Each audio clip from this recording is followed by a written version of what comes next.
Good morning friends, आपका स्वागत है हमारे YouTube channel learning point with Abhishek में डेली स्टेनो डिक्टेशन के लिए 80 शब्द प्रति मिनट डिक्टेशन स्टार्ट। आज समाजवादी चिंतक डॉक्टर राम मनोहर लोहिया की 53वीं पुण्यतिथि है।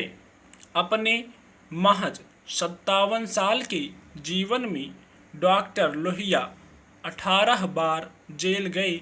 9 अगस्त 1965 यानी गांधी जी के भारत छोड़ो आंदोलन की 23वीं वर्षगांठ के दिन डॉक्टर लोहिया ने पटना में एक जनसभा को संबोधित किया था। इसमें उन्होंने बिहार की तत्कालीन सरकार की जन विरोधी नीतियों की कटु आलोचना की थी।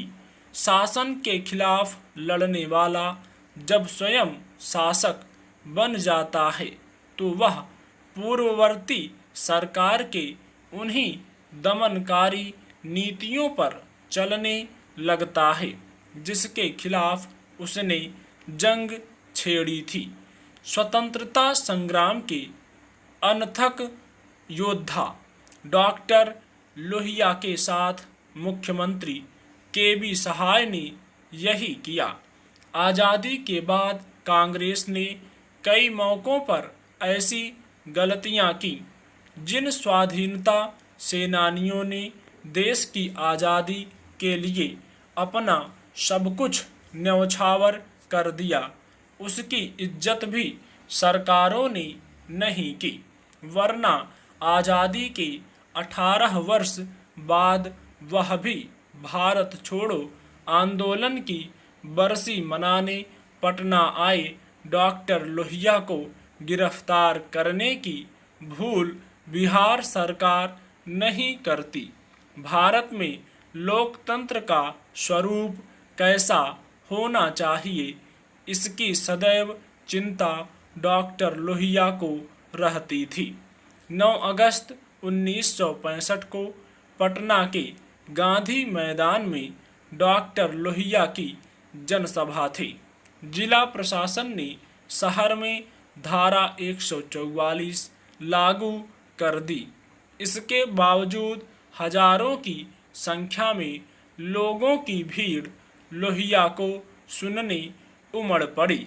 दुर्भाग्य से उसी साल 1965 में बिहार में अकाल की स्थिति पैदा हुई थी, लेकिन मुख्यमंत्री कृष्ण बल्लभ सहाय की सरकार इंदिरा गांधी के स्वागत में हजारीबाग में महावन भोज का आनंद उठा रही थी।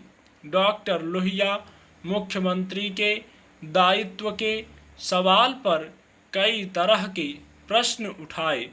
अपने भाषण में उन्होंने कहा कि राज्य की भूखी जनता को अन्न की बजाय भाषण खिलाया जाता है।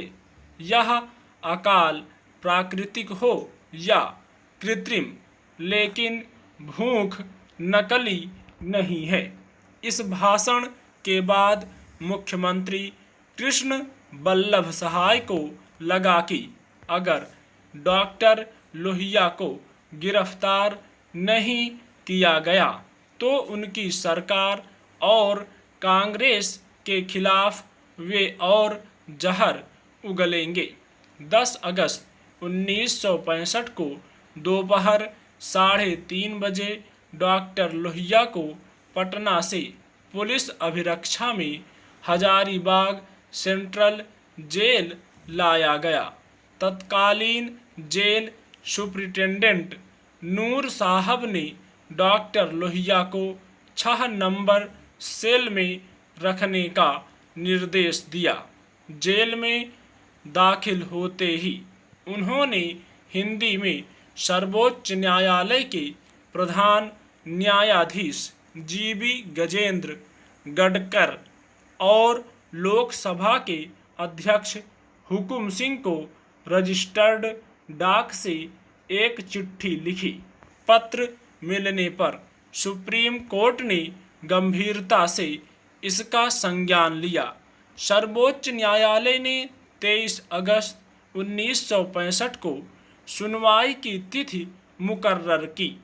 20 अगस्त 1965 को डॉक्टर लोहिया को हजारीबाग जेल से दिल्ली लाया गया। उच्चतम न्यायालय पहुंचने पर डॉक्टर लोहिया ने अपने मुकदमे की पैरवी स्वयं करने की मांग की, जिसे अदालत ने स्वीकार कर लिया। डॉक्टर लोहिया निर्भीकता से कोर्ट में अपनी बात रखी, संविधान के मूल अधिकारों से संबंधित अनुच्छेद 21 और 22 का हवाला दिया और अपने तर्कपूर्ण बहस से सरकार और उसके अधिकारियों की पूर्वाग्रहयुक्त मंशा को साबित कर दिया। कोर्ट ने 7 सितंबर 1965 को डॉक्टर राम मनोहर लोहिया को बाइज्जत बरी करने का आदेश तो दिया ही, पटना के जिलाधिकारी J.N. साहू को कड़ी फटकार भी लगाई। स्टॉप।